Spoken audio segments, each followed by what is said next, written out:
how to add music to your Instagram profile.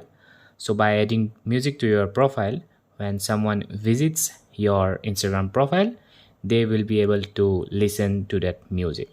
So first, you need to update your Instagram to the latest version. After updating your Instagram, and you need to open your profile section, and I hope everyone knows how to open this. And then you need to press this edit profile button. Tap this edit profile button, and here you will find this option called music. As you can see, this option, it may or it may be not available for some users, but I hope it will available to everyone in the future.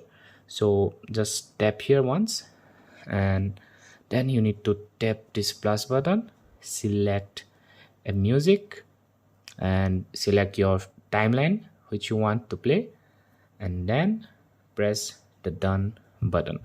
So now as you can see, there will be a music. So every time a person, or if a random person visits your profile, they will be able to listen to the music. So yeah, that's how you add music to your profile.